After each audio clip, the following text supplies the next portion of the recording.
a record crowd. What hasn't changed is the track, the character. The face of the race is Mount Panorama, and that feeling of doing the first lap when you get here on Monday or Tuesday in your hire car at or under the 60km/h limit when it's still a public road, and that race tingle control to safety car that you proceed, safety car start. The event has commenced under safety car.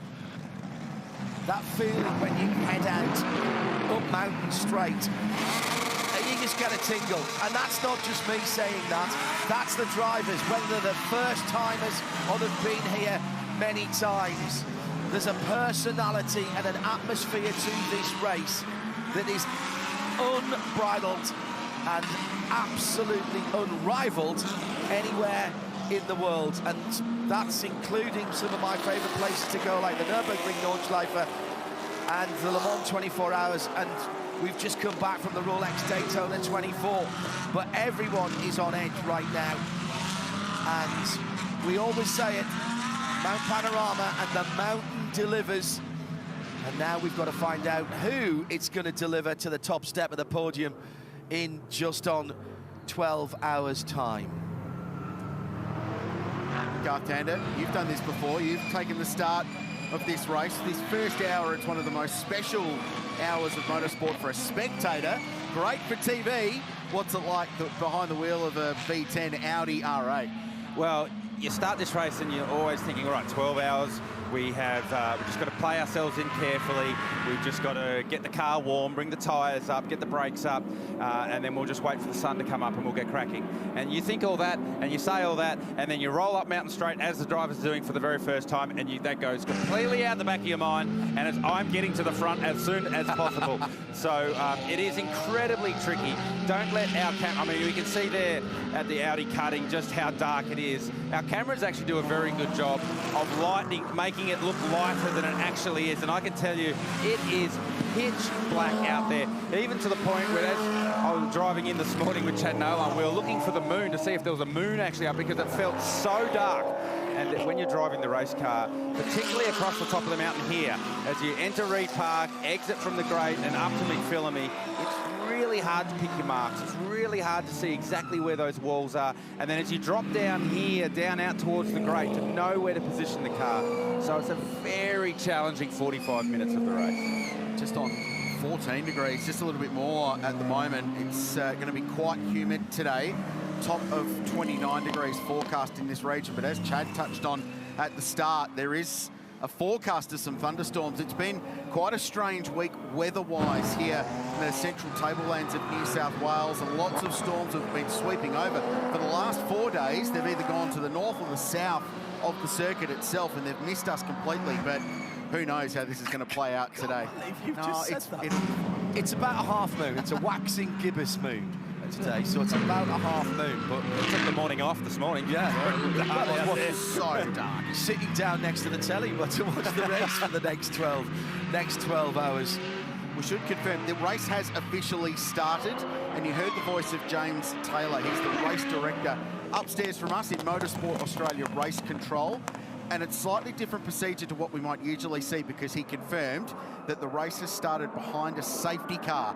Rather than just having a formation lap and then the green flag, they've actually commenced the race behind the safety car, which basically gives them the tools to run it for as long as they'd like. And the word we're getting from upstairs is that they're going to run 2 laps, which is consistent with what they've done here for the last 2 years. Give them 2 laps to get heat into brakes and especially tyres. We talk about the tyre warm-up task that are these GT3 cars, that it takes some time to get temperature in. So they're going to give them every opportunity to get temperature in the tyres before they let them loose. And God, you were saying going into qualifying, it was taking 1.5, maybe 2 laps at prep speeds for qualifying. Now, at 80 k's behind the BMW XM safety car, you can do some prep, but you're still not going to be as if you were taking off on a hot lap. Oh, that's correct, and obviously no sunlight at the moment, so no track temperature relative to what we've had in practice and qualifying, so that also slows the tyre warm-up procedure. So from memory last year, we were seeing it was like 6, 7, 8 laps for the tyre to actually come up to pressure, because also remember, you're now pressuring the tyre to do 32 lap stint. You're not pressuring the tyre to do a 3 or 4 lap qualifying run, so you run a lot lower starting tyre pressure, and then the tyre takes longer to come up because there's less pressure to build in the tyre. So this 2 warm-up laps is almost the hardest you'll work throughout the 12 hours, because you are swinging on that wheel, you're using a huge amount of brake pressure to get temperature into the brakes and let that radiant heat from the brake rotor go out into the rim that then makes its way into the carcass of the tyre. So you have to work so hard here to make sure you have tyre temperature for when we go green at the end of these first 2 laps. Is it more efficient to do it that way and drag the brakes or to swerve left and right? We see a bit of both going on. Yeah, a lot of both. And with a car with ABS, you can do a lot of both at the same time. So you're actually putting load into the sidewall of the tyre. So when you're weaving left and right, you're putting load into the sidewall and effectively trying to distort the sidewall and get the rubber to move left and right from the contact patch from the inside of the rim. And then obviously from the brake rotor, you're trying to get that heat, and you're trying to get the heat come out of the brake rotor into the aluminium rim, safety car, which reduce then speed goes to into 80 the kph carcass of the tyre. That's the important thing. Return to getting pit into lane the this light, carcass of the please. tyre, the core of the tyre, not so much the surface. Return to Confirmation the safety car will be in this lap. So let's have a look at this race, shall we? You saw in the Pirelli pit bunker before the start with Chad Nail on last year, this was the quickest endurance race, the fastest race run in the history of all endurance racing at Mount Panorama. 323 laps, just over 2,006 kilometres were both records, and the race run at 167 kilometres an hour average over 12 hours. It was a brutally quick motor race, and there's no reason to expect why this year, with an increase in the depth of competition, won't be the same. There's Maro Engel, desperate to add a Bathurst victory yesterday. He said in the press conference last night, having qualified 3rd, said maybe that's the change. I've been on pole twice here before. You don't need to be on pole to win this race. Perhaps that is what gives me the opportunity, what opens the door for him to grab a Bathurst victory. Thomas Randall will start car 222, the Scott Taylor Motorsport, the All-Aussie Adventures outfit from that Aussie team with Craig Lowndes and Cameron Waters. But this is a world-class field. 94 drivers in 29 cars. There are 8 former winners of this race for 13 12-hour victories. There are more than 350 Supercars Championship race wins on this grid. There are 8 winners of the Nürburgring 24-hour, 8 winners of the Spa 24-hour, 4 Intercontinental GT Challenge champions, including the last 3 in a row, and some of the world's best, most talented racing car drivers. This is as good a field as we've seen here.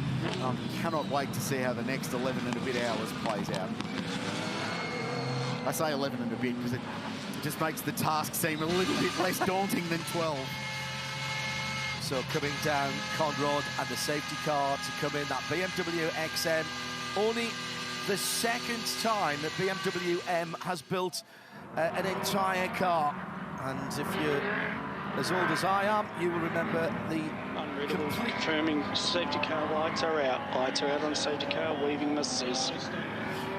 You'll remember the brilliant M1 and the Pro Car Championship, and you still see 1 or 2 of those on the road. Well, the XM is number 2 from BMW M Sport, and that has been leading the field round. No weaving allowed. And it's a restart from the back of a safety car, so it'll be line astern. So good news for Sheldon von der Linde at the front of the field in that number 32 BMW M4 GT3. Oh, little bit of weaving. He's put the hammer down, coming down to the final corner at Murray's, and he's got a decent gap here. He'll see the green flag as he comes through, and that's a super start for the pole sitter as he goes through. Mick Grenier caught a little bit napping there, and it's what, 8-10 car lengths as they head up Mountain Straight for the first time. So we're green, finally on Mount Panorama with 11 hours and 49 minutes to go. Sheldon van der Linde starting the BMW, Mick Grenier starting the National Storage Racing Mercedes-AMG. Maro Engel is behind the wheel of car 130. Laurent Vantel, the Belgian, back in car 912. Lucas Stolz starting car 75, the defending champions 2 times over. First of the Audis is Ricardo Feller. Elvis van der Linde. And until those tyre temperatures get up, Garth Tander, they're going to have to be really careful at pretty much right across the top, because that affects ride height as well as grip. Yeah, you can hear the cars bottoming as they made their way into the cutting, and they'll bottom even more now as they make their way across the top of the mountain. Van der Linde with just over a second lead over Grenier, and it was a great start, restart, or start, however you want to call it, for Van der Linde.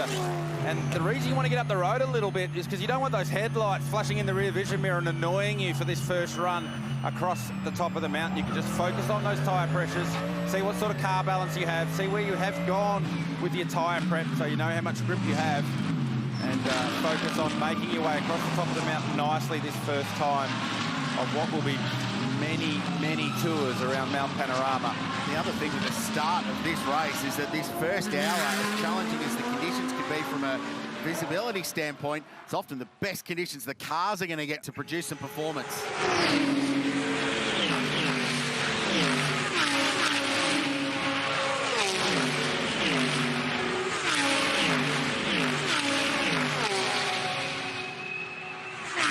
Sure beats an espresso shot, that. Good morning, Bathurst. Here is your alarm call from the Pirelli Speed Cup. The sights and sounds of the 2024 Repco Bathurst 12 hours getting underway. I don't dislike, actually, a single file start. It's a little less exciting down into Hell Corner the first time, Garth, but it gives all the drivers a chance just to, if you like, to play themselves in. I think that's the first overtake we've seen at Turn 1 Held Corner, and it's come effectively on the second green flag lap. Yeah, and I'm with you, John. I like the single file start because it can get hairy, the run down in Turn 1 on that first lap, and also the run up Mountain Straight into Turn 2. So as they continue to sort themselves out at the end of Turn 2, I think it's Jamie Whincup in the 88 AMG Mercedes, battling it out with Harry King and Maxi Goetz.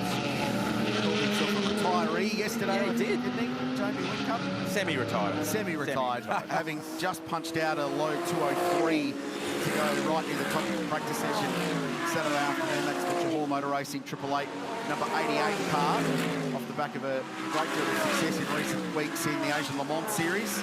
Prince Jeffrey Ibrahim and young West Aussie guy Jordan Love will drive that car. And touch. Now, that was the WM Waste GT4 car, wasn't it? The Artura getting a little bit of hip and shoulder there early on. Chaz Boston started that car this morning, so a fair amount of experience there in the local search IRC GT car. That was the car that had big damage yesterday. They've done a huge amount of work, bolted in a new rear end, and that car back on track, and contact nice and early. So 15 minutes in, Sheldon van der Linde by 1.2 seconds early on.